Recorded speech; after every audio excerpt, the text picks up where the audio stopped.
സർക്കാരുമായി ഇടഞ്ഞ ചലച്ചിത്ര അക്കാദമി മുൻ ചെയർമാൻ പ്രേംകുമാർ ഉടൻ കോൺഗ്രസിലേക്ക്. വി ഡി സതീശൻ നയിക്കുന്ന പുതുയുഗ യാത്രയിൽ അംഗത്വം സ്വീകരിക്കാനാണ് നീക്കം. തിരുവനന്തപുരം ജില്ലയിൽ സീറ്റ് നൽകി സ്റ്റാർ ക്യാമ്പയിനറാക്കി ഉയർത്തിക്കാട്ടാനാണ് കോൺഗ്രസ് ഉദ്ദേശിക്കുന്നത്. വി ഡി സതീശൻ കാത്തുവച്ചിരിക്കുന്ന വിസ്മയമാണോ പ്രേംകുമാർ എന്നതിലാണ് ഫയറിനും ആകാംക്ഷയുള്ളത്. വിശദാംശങ്ങളുമായി ബിനിൽ ലീല സാബു ഉണ്ട്. ബിനിൽ ലീല സാബു, ഒരുപക്ഷെ ഏറ്റവും വലിയ വിസ്മയം കാത്തിരിക്കുന്നത് പ്രേംകുമാറാണോ എന്നതാണ് ഇപ്പോഴത്തെ നമ്മുടെ എല്ലാവരുടെയും ആകാംക്ഷ. എങ്ങനെയാണ് ഈ ഘട്ടത്തിൽ പ്രേംകുമാറിന്റെ കോൺഗ്രസ് പ്രവേശനത്തെ കുറിച്ച് നമുക്ക് വിലയിരുത്താനാവുക?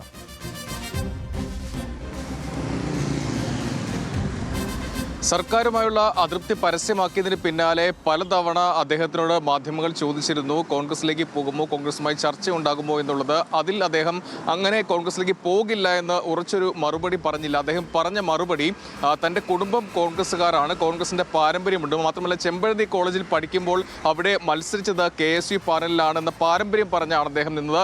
അന്ന് തന്നെ ഒരു അനുമാനമുണ്ടായത് അദ്ദേഹം കോൺഗ്രസിലേക്ക് പോകും എന്നുള്ളതാണ്. ഇപ്പോൾ അത് ഉറപ്പിച്ചിരിക്കുകയാണ്. അദ്ദേഹം കോൺഗ്രസിലേക്ക് പോകാൻ തീരുമാനിച്ചിരിക്കുന്നു. പുതുയുഗ യാത്ര ഈ വരുന്ന മാർച്ച് 4-ാം തീയതിയാണ് തലസ്ഥാന ജില്ലയിലേക്ക് പ്രവേശിക്കുക. അത് ആദ്യം വർക്കലയിലാണ്, ആറ്റിങ്ങലുണ്ട്, നെടുമങ്ങാടുണ്ട്. 5-ാം തീയതി അരുവിക്കരയിലും എത്തും. തുടർന്ന് 5-ാം തീയതിയാണ് പൂർണ്ണമായും ഈ മണ്ഡലങ്ങളിലെ പര്യടനം അവസാനിപ്പിക്കുക. ഈ ദിവസങ്ങളിൽ 4-ാം തീയതിയോ 5-ാം തീയതിയോ ഈ പുതുയുഗ യാത്രയിൽ അദ്ദേഹം പങ്കെടുക്കും എന്നുള്ളതാണ് നമുക്ക് അറിയാൻ കഴിയുന്നത്. നിർണായകമായ തീരുമാനം ഉണ്ടാകുമെന്ന് അദ്ദേഹം സൂചിപ്പിക്കുകയും ചെയ്തു. നിലവിൽ എന്തായാലും ഇന്ന് രമേശ് ചെന്നിത്തലയോട് ഇക്കാര്യം ചോദിച്ചിരുന്നു. അദ്ദേഹം പറഞ്ഞ ഒരു കാര്യം, കോൺഗ്രസിലുള്ള പ്രവേശനം അദ്ദേഹം തള്ളിയിട്ടില്ല. ഈ അദ്ദേഹവുമായി പ്രേംകുമാറുമായി താൻ സംസാരിച്ചിരുന്നു, അദ്ദേഹത്തിന്റെ വിഷമങ്ങൾ കേട്ടിരുന്നുവെന്നാണ് ഇന്നും രമേശ് ചെന്നിത്തല പറഞ്ഞത്. നേരത്തെ ഈ അതൃപ്തി പരസ്യമാക്കിയതിന് പിന്നാലെ കോൺഗ്രസ് നേതാക്കളുമായി അദ്ദേഹം സംസാരിച്ചിരുന്നു. പ്രത്യേകിച്ച് KC വേണുഗോപാലാണ് ആദ്യം സംസാരിച്ചത്. അന്ന് KC പാർട്ടിയിലേക്ക് ക്ഷണിച്ചതാണ്. പിന്നാലെ ചെറിയാൻ ഫിലിപ്പ് പരസ്യമായി തന്നെ അദ്ദേഹത്തെ കോൺഗ്രസിലേക്ക് ക്ഷണിച്ചു.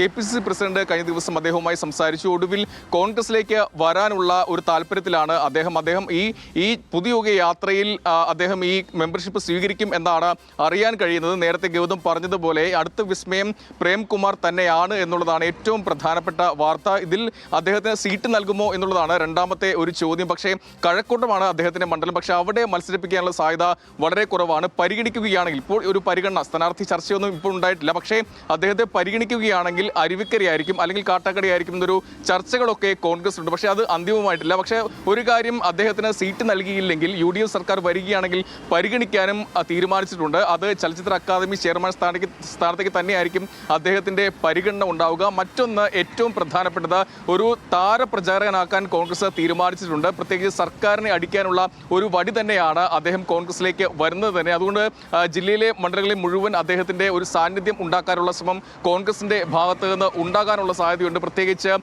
വലിയ അതൃപ്തി അദ്ദേഹത്തിനുണ്ട്, പ്രേംകുമാറിനുണ്ട്. അദ്ദേഹം ഇറക്കി വിട്ടതുപോലെയാണ്. അതായത് ചലച്ചിത്ര അക്കാദമി ചെയർമാൻ സ്ഥാനത്ത് നിന്ന് ഒരു യാത്രയെ പോലും നൽകാതെ തന്നെ പുറത്താക്കുകയാണ് ചെയ്തത്. ഇരട്ട നീതിയാണ് എന്നാണ് അദ്ദേഹം പറയുന്നത്. അതിനോട് ചേർത്ത് വെച്ച് അദ്ദേഹം പറഞ്ഞ ഒരു കാര്യം, സച്ചിദാനന്ദൻ, അദ്ദേഹം വലിയ വിമർശനം പാർട്ടിക്കെതിരെയും സർക്കാരിനെതിരെയും നടത്തി. തുടർഭരണം ഉണ്ടാകാൻ പാടില്ല എന്ന് തുറന്നു തന്നെ പറഞ്ഞു. എന്നിട്ട് പോലും സാഹിത്യ അക്കാദമി ചെയർമാൻ സ്ഥാനത്ത് സച്ചിദാനന്ദൻ തുടരുകയാണ്. അത് ഇരട്ട നീതിയാണ്. ആശാ സമരത്തെ പിന്തുണച്ചതുകൊണ്ടാണ് തന്നെ പുറത്താക്കിയെന്നാണ് മനസ്സിലാക്കാൻ കഴിയുന്നത്. അങ്ങനെയെങ്കിൽ സച്ചിദാനന്ദനോട് തന്നോട് കാണിക്കുന്നത് വ്യത്യസ്ത നീതിയാണ്, ഇരട്ട നീതിയാണ്. അത് അംഗീകരിക്കാൻ കഴിയില്ല എന്ന് പറഞ്ഞു. മന്ത്രി അതിന് മറുപടിയായി പറഞ്ഞത്, ഈ അക്കാദമിയുടെ കാലാവധി കഴിഞ്ഞു, ആ കാലാവധി കഴിഞ്ഞപ്പോൾ മാറ്റിയെന്നാണ്. അതിൽ വിഷമമുണ്ടെങ്കിൽ പ്രേംകുമാറുമായി സംസാരിക്കുമെന്നും മന്ത്രി പറഞ്ഞു. പക്ഷേ ഇതിനെ പൂർണ്ണമായും തള്ളുകയാണ് പ്രേംകുമാർ അന്ന് ചെയ്തത്. പല അക്കാദമികളും അതിൻ്റെ സ്ഥാനത്ത് അതിൻ്റെ ഭാരവാഹികൾ തുടരുന്നുണ്ട്. അങ്ങനെയെങ്കിൽ അവരെ മാറ്റുന്നില്ല, മറുചോദ്യമാണ് പ്രേംകുമാർ ചോദിച്ചത്.